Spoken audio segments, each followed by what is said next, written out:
Everyone, my name is श्रुति गोयल और मैं यहाँ पर हूँ आपको इंग्लिश ग्रामर से रिलेटेड टॉपिक्स कवर कराने के लिए।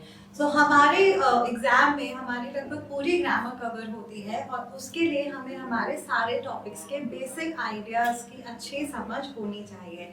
आज हम शुरू करने वाले हैं हमारे सबसे आसान या एक बेसिक चैप्टर से, जिसको हम बोलते हैं articles.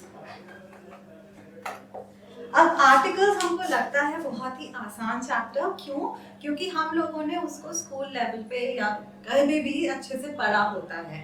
When I say articles, I am talking about three words: a and the, right? अब a and the बहुत ही आसान लगता है सुनने में, हम लोगों ने काफी पढ़ा हुआ भी है, लेकिन a and the या आर्टिकल्स के साथ सबसे बड़ी प्रॉब्लम ये है कि इसके कॉमन एरर्स बहुत ज्यादा हैं। जब मैं बोलती हूँ कॉमन एरर्स, दैट मीन्स जो हमारे रोजमर्रा के इंग्लिश में या रोजमर्रा हमें आसपास जो बहुत कुछ गलत सुनाई देता है, क्योंकि हमने गलत ही सुना है तो हम उसको यूज भी वैसे ही करते हैं और एग्जाम में भी वही गलतियां कर आते हैं। So before getting on with the, हम शुरू करते हैं ए और एंड से। ए और एंड का एक सिंपल तरीका है समझने का, ये है दोनों वर्ड्स जिनका मीनिंग होता है वन। हम जब हिंदी बोलते हैं, हिंदी में हम एक शब्द का इस्तेमाल बहुत ज्यादा करते हैं, एक राजा था, एक लड़का था, एक मकान है, ओके। पर इंग्लिश में हम वन इतना ज्यादा नहीं बोलते हैं, उसकी जगह हम यूज करते हैं ए या एंड।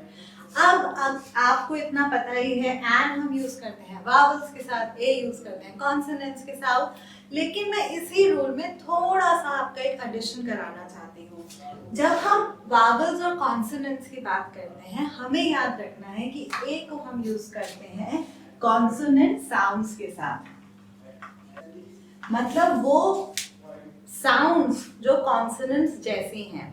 एंड जब हम एंड की बात करते हैं तो हम बात करते हैं वावल साउंड्स की, राइट? अब वावल्स हमारे ए ई आई ओ यू, हम ये नहीं कह रहे हैं कि and her A E I O you से शुरू होने वाले शब्द के साथ लगता है। हम बोल ये रहे हैं कि जहां पर भी ए ई आई ओ यू जैसी साउंड क्रिएट हो रही है, हम वहां पर एंड लगा देते हैं, ठीक है।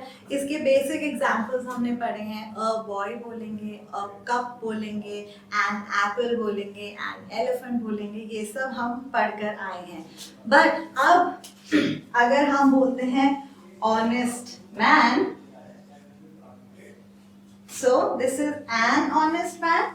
And why is that? क्योंकि ये एच की साउंड यहाँ है ही नहीं। जब हम ऑनेस्ट बोलते हैं, हमारी फर्स्ट साउंड है ऑ, यानी कि हमारी एक वावल साउंड, ओके। ऐसे ही अगर मैं लिखूं European country, so a European country या एन यूरोपियन कंट्री, यहां पर हम लिखते हैं अ यूरोपियन कंट्री।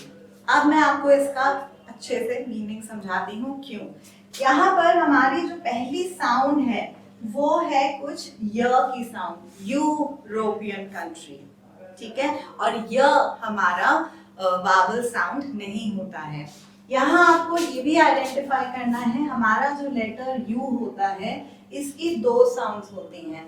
एक हमारा अम्ब्रेला जब हम बोलते हैं उसमें बनती है अ की साउंड, और दूसरा अगर मैं बोलूं यूनिफॉर्म तो ये हो गई य वाली साउंड, यूनिफॉर्म, ठीक है। सो अम्ब्रेला हमारी वावल साउंड है और यूनिफॉर्म या य हमारी वावल साउंड नहीं है। यहाँ पर भी वही हुआ है, अ यूरोपियन कंट्री हमने क्यों लिखा है? क्योंकि ये पहली साउंड हमारी य की साउंड है, ठीक है। तो आपको सबसे ज्यादा हमारे मतलब अपने आर्टिकल्स प्रैक्टिस करते हुए यही याद रखना है कि आपके वावल साउंड्स सबसे ज्यादा मैटर करते हैं। हम सिर्फ वावल देखकर ए या एन नहीं लगाएंगे, हम वावल साउंड से ए या एन लगाएंगे, ओके। ऐसे ही अब एक बहुत कॉमन एरर है वर्ड योर। अब योर के आगे मैं अ लगाऊंगी कि एन लगाऊंगी? जो लोग ईयर शब्द को गलत प्रोनाउंस करते हैं और उसको ईयर बोलते हैं, वो लोग इसके आगे एन लगाएंगे, एन ईयर। बट इसका प्रोनाउंसिएशन क्या है? यर। यर की साउंड पहले आती है, so this has to be a year. Okay, so हमेशा आपके ए और एन की गलतियां हमेशा सही हो जाए और कभी आपको गलतियां ना करें और आप एग्जाम में हमेशा इन गलतियों को पकड़ पाए, तो सिंपल सा लॉजिक है कि आपको इनकी साउंड्स पे ध्यान देना है और उन्हीं साउंड्स के हिसाब से आपका ए या एन लगता है। अगर एक वावल भी एक कॉन्सोनेंट की साउंड क्रिएट करता है तो उसके आगे हम अ ही लगाएंगे, एन नहीं लगाएंगे। ओके, अब अगर मैं बोलूं मेरे पास 1 रुपए का एक सिक्का है, okay, so if I right something like, मेरे पास 1 रुपए का एक सिक्का है, सो अब मैंने लिखा 1 रुपी कॉइन। तो 1 जब ओ से स्टार्ट होते हुआ वर्ड है, लेकिन इसकी जो पहली साउंड है वो है वी, 1 रुपी कॉइन, राइट? सो यहां पर भी मैं लगाऊंगी a. Okay, so I hope this logic is clear to you. ये आपके एग्जाम्स में अधिकतर नजर आ जाता है और यहाँ पर आपके शॉर्ट फॉर्म्स भी आपको कवर करने पड़ते हैं। सो अगर मैं बोलूं MLA, so he is an MLA। Why? Because जब हम एम बोल रहे हैं तो पहली साउंड ई जैसी आती है या ए जैसी आती है, MLA, राइट? सो सिर्फ साउंड्स पे ध्यान रखें। जितना ज्यादा उन साउंड्स को प्रैक्टिस करेंगे, जितने ज्यादा वर्ड्स आप ध्यान से सुनेंगे, ध्यान से बोलेंगे, उतना ज्यादा आपका ए और एन के डाउट्स क्लियर होते जाएंगे। एंड अगर आपको फिर भी कुछ डाउट्स रह जाते हैं, so please do contact us on our given information. मैं आर्टिकल्स चैप्टर कंटिन्यू करूंगी अपनी नेक्स्ट वीडियो में भी। Keep on looking forward to it. Thank you.